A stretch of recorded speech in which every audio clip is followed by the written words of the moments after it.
어린이 교통사고, 사고 후의 반성은 늦습니다. 한 명이라도 더 지키기 위해선 어릴 때부터의 안전교육이 중요한데요. 그래서 준비한 어린이 안전 캠페인, 오늘은 교통안전에 대해 알아봅니다. 갑자기 옆에서 튀어나오는 아이, 자전거를 타고 달려오기도 하고요.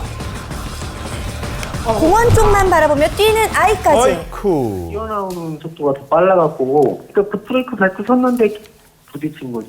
항상 아이들이 튀어나올 것이다라는 생각을 하고 깜짝깜짝 놀라죠. 그리고 또 자전거도 타고 가다 보면 자동차 차와 차 사이에도 자전거를 타고 나오는 사람들이 있다니까. 걸어다니는 빨간 신호등이라고 불리는 예측 불허 어린이들. 그만큼 운전자의 주의가 중요한데요. 하지만 안전불감증으로 수많은 아이들이 교통사고를 당하고 있습니다. 때문에 나라에선 지난 1995년부터 어린이 안전구역을 도입했는데요. 네. 교육시설 주변 도로를 안전구역으로 지적하고 여러 규제를 마련한 것입니다.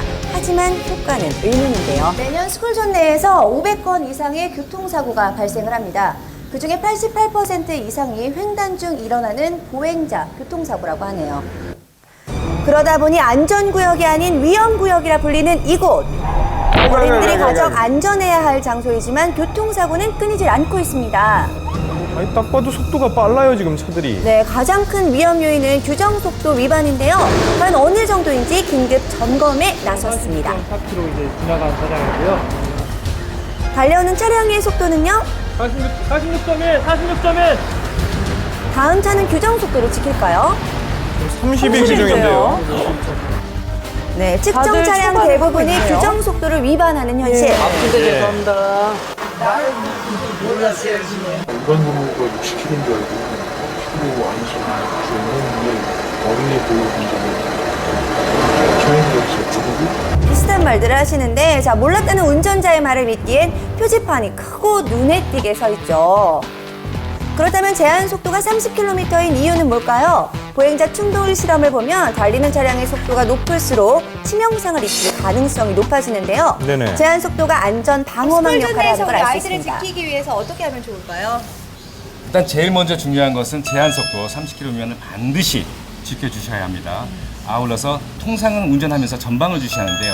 아이들이 어디서 튀어나올지 모르기 때문에 사방 경계를 해주시는 것이 필요하고요. 마지막으로는 체계적인 안전교육이 반드시 필요합니다. 그렇다면 아이들은 스스로의 안전을 잘 지키고 있을까요? 등굣길을 지켜봤는데요. 예. 스마트폰에서 눈을 떼지 못하고 공을 갖고 놀면서 걷고요.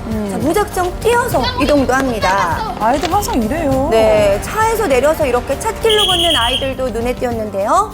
매 순간 위험에 노출된 아이들, 그러다 보니 부모들은 불안하기만 합니다. 통제가 잘 안 됩니다. 횡단보도 같은 거 건너갈 때 혹시 애들은 모르고 막 뛰어다니잖아요. 주의 살피지 않고 막 뛰어가고 그런 게 위험하잖아요. 차가 와도 조심하지 않고 그냥 막 뛰어가는 편이라 그래서 그냥 제가 데려다 주고 있어요. 그래서 교통안전은 어릴 때부터의 습관이 중요한데요. 우리 어린이들 오늘 여기 뭐 하러 왔어요? 귀엽죠? 네, 시각을 달리해서 운전자의 입장에서 도로 위의 상황을 이해해보는 것도 좋고요. 나중엔 제가 신호등 건널 때는 더 열심히 해야 되는 생각이 들었어요. 네, 자동차 곁에서 놀면 운전자의 눈에 띄지 않는다는 이른바 사각지대의 위험에 대해서도 직접 경험하면서 배워보는 것이 좋습니다. 그리고 안전띠는 목을 지나지 말고요. 어깨에서 허리로 매는 것이 보다 안전한 착용법인데요. 안전지 바르게 되세요. 약속. 딴 기업에서도 어린이 안전구역 과속 방지를 위해서 나섰습니다. 운전자들에게 다시 한번 30km 규정이라는 거를 알려드리고자 저희가 이런 캠페인을 벌였습니다. 예. 규정속도 30km 지켜주세요. 규정속도 30km 지켜주세요. 부지런히 뛰는 사람들. 규정속도 지키기 운동하고 있거든요. 스쿨존에서 아이들을 더 보호할 수 있다는 거 그게 일단 좋은 것 같고요. 어른들이 먼저 지켜줘야지 이제 아이들이 나중에 또 커서도 이제 또 지킬 수 있는 거니까요. 아유, 그럼요. 안전을 바라는 마음을 담아 스티커를 나눠주고요. 천천히 말고 천천히 가주세요. 쉬지 않고 안전수칙을 어린이들에게 이야기해줍니다. 자, 그렇게 모든 아이들이 안전하게 등교한 것을 본 뒤 캠페인은 마무리됐습니다. 고생하셨습니다. 짧은 시간이었는데 아이들과 함께 이렇게 교통안전 캠페인을 같이 하게 돼서 되게 뿌듯합니다. 저도 차를 타고 다니는 입장에서 어린아이들이 이렇게 다니는 곳에서는 좀 더 천천히 다니고 어린이를 먼저 생각할 수 있도록 하는 것을 오늘 많이 배울 수 있었습니다. 드디어 배우셨다.